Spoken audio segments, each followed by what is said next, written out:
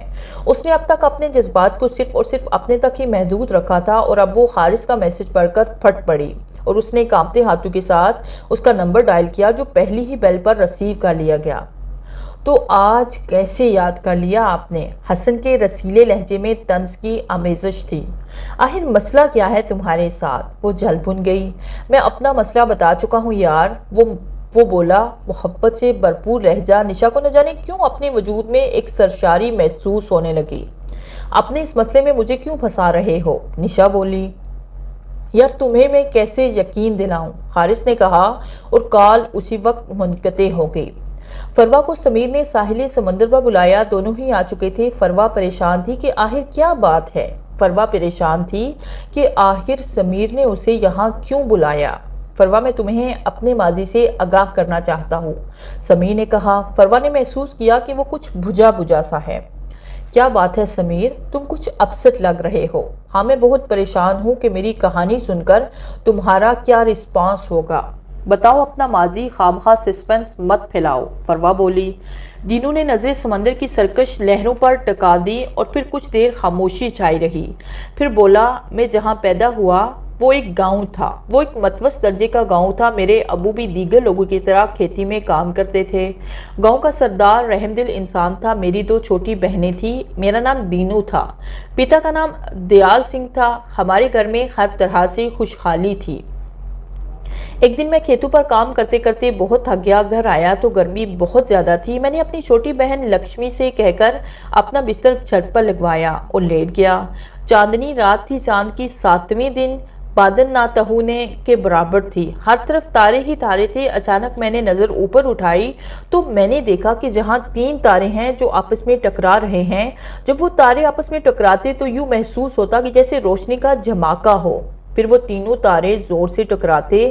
یہ منظر حیرت ناک تھا، میں بڑا محو ہو کر دیکھ رہا تھا۔ پھر جب تارے ٹکرائے تو اس میں سے ایک وجود نمودار ہوا، وہ میرے پاس آیا۔ اس کا ٹھوس جسم نہ تھا، سیاہ دھوئیں کا مرغولا تھا۔ اس کے منہ سے آواز آئی جو بادلوں کی گڑگڑاہٹ سے مشابہت رکھتی تھی، آپ کو شیطان آقا نے یاد فرمایا ہے۔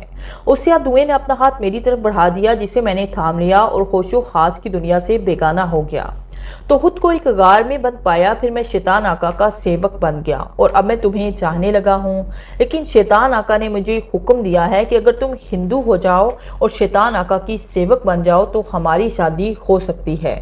کیا؟ میں تم جیسے شیطان سے کبھی بھی شادی نہیں کروں گی۔ مجھے تو حیرت ہے کہ مجھے ایک غلیظ جادوگر سے محبت کیسے ہو گئی۔ فروا غصے سے بولی اور پاؤں پٹکتی ہوئی واپس گھر آ گئی۔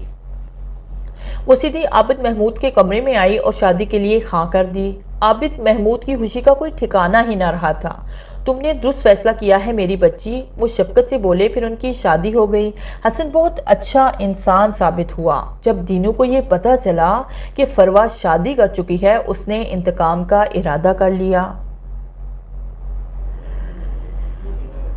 خارث کے دنوں سے محسوس کر رہا تھا کہ اس کی پھپھوزاد کزن عائشہ اس میں انٹرسٹ لے رہی ہے۔ آج حارث گھر میں اکیلا تھا، اس کی امی جان اپنی کسی دوست کے ہاں گئی ہوئی تھی۔ اس وقت دروازے پر دستک ہوئی تو حارث نے جا کر دروازہ کھولا تو سامنے عائشہ کھڑی تھی۔ کیسے ہو حارث؟ عائشہ نہایت بے باکی سے بولی۔ ٹھیک ہوں۔ اس کے لہجے میں بیزاریت نمایاں تھی، جسے عائشہ نے نظر انداز کیا اور اندر آ گئی۔ ماں کہاں ہے؟ عائشہ نے پوچھا۔ اپنی کسی دوست کے ہاں گئی ہے۔ اچھا حارث، میں تم سے کچھ کہنا چاہتی ہوں، عائشہ نے صوفے پر بیٹھتے ہوئے کہا۔ بولو، حارث نے کہا۔ تو اسی وقت اس کے موبائل کی میسج ٹون بج رہی تھی۔ حارث نے میسج کھولا۔ نشا نے اسے میسج پڑھتے ہوئے دیکھا تو اس نے اس سے پوچھا، کس کا میسج تھا جو اتنے محو ہو کر پڑھ رہے ہو؟ عائشہ نے پوچھا تو وہ چونک سا گیا۔ دل میں بے تحاشا لڈو پھوٹ رہے تھے کہ نشا نے کم از کم اپنی ناراضگی تو دور کی، کسی کا نہیں۔ تم کیا کہنے والی تھی؟ حارث، میں تمہیں پسند کرتی ہوں۔ واٹ؟ کیا تم جانتی ہو عائشہ کہ تم کیا کہہ رہی ہو؟ حارث نے حیرت سے کہا۔ ہاں جانتی ہوں، مگر اس میں کیا برائی ہے؟ میں تو کسی اور کو پسند کرتا ہوں۔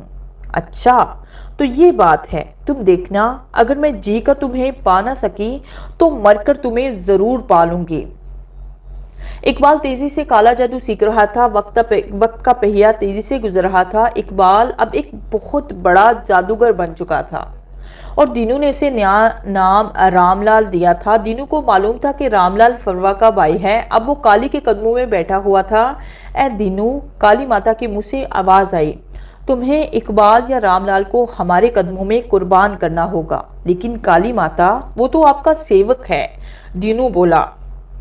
ہاں ہمارا سیوک ہے، مگر ہمیں تمہاری وفاداری پر زیادہ اعتبار ہے، اس لیے تم اس کی بلی چڑھا دو تاکہ مزید اور شکتیاں حاصل کر کے دنیا میں کفر اور ظلم کا بھول بالا کر لو۔ سمجھ آئی؟ جی کالی ماتا۔ ساتھ ساتھ دینو یہ بھی سوچ رہا تھا کہ وہ کیسے فروا سے انتقام لے۔ عائشہ کی موت کی خبر پورے گاؤں میں جنگل کی آگ کی طرح پھیل گئی۔ اس نے خودکشی کی تھی، اس نے اپنی نفس کاٹ لی۔ دیر سے پتہ چلنے کی وجہ سے کوئی اسے بچا نہ سکا۔ حارث کے کانوں میں اس کی وہ بات گونج رہی تھی کہ اگر میں تمہیں زندہ نہ پا سکی تو مر کر پالوں گی۔ رات کی تاریکی پھیلی ہوئی تھی۔ حارث بیٹھا ہوا تھا، اس کی سمجھ میں نہیں آ رہا تھا کہ وہ کیا کرے کہ اچانک حارث کو یوں محسوس ہوا کہ اس کے ساتھ کوئی بیٹھا ہوا ہے۔ اس نے مڑ کر دیکھا، وہاں کوئی بھی نہیں تھا۔ اچانک کمرے میں عائشہ کی روح کی آواز گونجی، میں تمہیں معاف نہیں کروں گی۔ میں تمہیں معاف نہیں کروں گی حارث، تم دیکھنا تمہیں میرے ساتھ جانا ہوگا۔ حارث تھر تھر کانپنے لگا۔ اسے یہی حل نظر آیا کہ اگر وہ نشا سے شادی کرے گا تو عائشہ کی رخ مایوس ہو کر چلی جائے گی۔ اقبال نے آج ایک چلا کیا، اسے یہ طاقت ملی کہ وہ مستقبل کا حال جان سکتا تھا۔ یہ بات اس نے دینو کو نہیں بتائی تھی، وہ دینو کو سرپرائز دینا چاہتا تھا۔ اس نے چلا ختم ہوتے ہی دور پھونک شیشے پر ماری تو دینو کالی کے زائم اور ملاقات لسمی شیشے پر ظاہر ہوئی۔ ساتھ ہی نشا کے شوہر کی جان خطرے میں محسوس ہوئی۔ نشا اور حارث کی شادی ہو چکی تھی۔ اس نے دیکھا کہ حارث کے سر پر کوئی بری آتما منڈلا رہی ہے۔ ساتھ ہی اسے فروا اور دینو کے بارے میں سب پتہ چل گیا۔ اقبال نے دیکھا کہ دینو کا ارادہ اب فروا سے انتقام لینے کا ہے۔ اتنا بڑا دھوکہ اقبال سوچ بھی نہیں سکتا تھا کہ کبھی ایسا بھی ہوگا، لیکن اب اسے سب کچھ ٹھیک کرنا تھا۔ سب کچھ اسے ہی اپنے آپ سے نفرت ہونے لگی تھی۔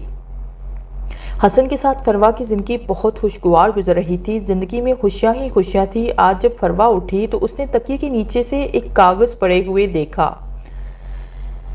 صرف دینو، ایک غزل لکھی ہوئی تھی اس کاغذ پر، اس کے نیچے لکھا ہوا تھا صرف دینو۔ دینو کا نام پڑھا تو فروا چونک گئی۔ وہ جانتی تھی کہ دینو شیطان کا پجاری ہے اور اس کے پاس بے شمار کالی شکتیاں ہیں، لیکن اب تو اس کی شادی ہو چکی تھی۔ حسن جیسے ہی نہا کر باہر نکلا، اس کے ہاتھ میں کاغذ دے کر ٹھٹک کر رہ گیا۔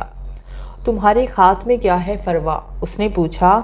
تو وہ دراصل فروا کو سمجھ نہیں آ رہی تھی کہ وہ کیا بولے۔ کچھ نہیں، بس ایک شعر دیکھ رہی تھی۔ اوکے، اتنا بدخواس ہونے کی کیا ضرورت ہے؟ حسن نے کہا۔ نہیں، میں بدخواس تو نہیں ہو رہی، فروا نے جواب دیا، حالانکہ اس کے لہجے میں کپکپاہٹ واضح تھی۔ تھوڑی ہی دیر میں حسن آفس چلا گیا۔ وہ کچن میں آ گئی۔ حسن نے اپنے ساتھ اس کے لیے بھی ناشتہ تیار کر دیا تھا۔ اچانک فروا کو ایسے محسوس ہوا جیسے کوئی اس کے پیچھے کھڑا ہے۔ فروا نے مڑ کر دیکھا تو اس کے رونگٹے کھڑے ہو گئے۔ سامنے ایک مکروہ صورت چڑیل کھڑی تھی، جس کے پورے جسم پر بے تحاشا بال تھے، خون کٹے ہوئے تھے جن سے خون بہہ رہا تھا۔ ناک صورت سے زیادہ لمبی تھی۔ یہ منظر فروا کے لیے بہت عجیب تھا۔ اسے دیکھا نہ گیا اور وہ بے ہوش ہو کر گر پڑی۔ نشا کو یوں محسوس ہو رہا تھا جیسے اس کی خوشگوار زندگی کو کسی کی نظر لگ گئی ہو۔ حارث نے اس کو عائشہ کے بارے میں سب کچھ بتا دیا اور اب عائشہ کی روح نے اس کی زندگی عذاب بنا دی تھی۔ اس وقت نشا بیٹھی ہوئی تھی کہ دروازے پر دستک ہوئی۔ نشا نے جا کر دروازہ کھولا، سامنے اقبال کھڑا تھا۔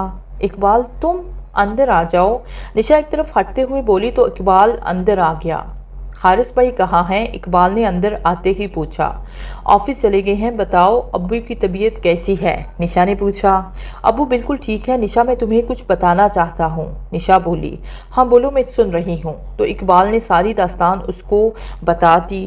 کیا اقبال، تمہاری جان کو خطرہ ہے؟ تم نے کالا جادو سیکھ لیا ہے اور عائشہ کی روح کو ختم کرنے آئے ہو تاکہ تم دونوں کی زندگی پرسکون ہو۔ اقبال نے کہا، نشا تم ہوشیار ہو جاؤ، میں عائشہ کی روح کو بلاتا ہوں۔ پھر اقبال نے عائشہ کی روح کو بلایا اور اسے سمجھایا کہ وہ واپس چلی جائے۔ اس کا پیار یک طرفہ ہے، لیکن عائشہ کسی بھی صورت تیار نہ ہوئی تو اقبال نے اسے جلا کر بھسم کر دیا۔ دینو کالی ماتا کے قدموں میں بیٹھا ہوا تھا کہ اچانک اقبال آیا۔ دینو کو اس کے آنے کی خبر نہ ہوئی۔ اقبال نے پاس پڑا ہوا چھرا اٹھایا اور دینو کی طرف بڑھنے لگا۔ دینو چونکہ چلا کر رہا تھا اس لیے وہ یہ سمجھا کہ نظر کا دھوکہ ہے، لیکن اقبال فوراً اس کے سر پر پہنچ گیا اور خنجر سے اس کی شارک کاٹ دی۔ دینو تڑپتے تڑپتے ٹھنڈا ہو گیا اور بالآخر کسی کے برسوں سے انسانی خون چوسنے والے کا خاتمہ ہو گیا۔ ان تمام واقعات کو کئی سال گزر چکے ہیں۔ نشا اور فروا اپنی زندگیوں میں بہت خوش ہیں۔ اقبال نے بھی سچے دل سے توبہ کر لی، کیونکہ وہ جانتا تھا کہ خدا غفور رحیم اپنے بندوں کو 70 ماہوں کا پیار دیتے ہیں اور اسے ضرور معاف کر دے گا۔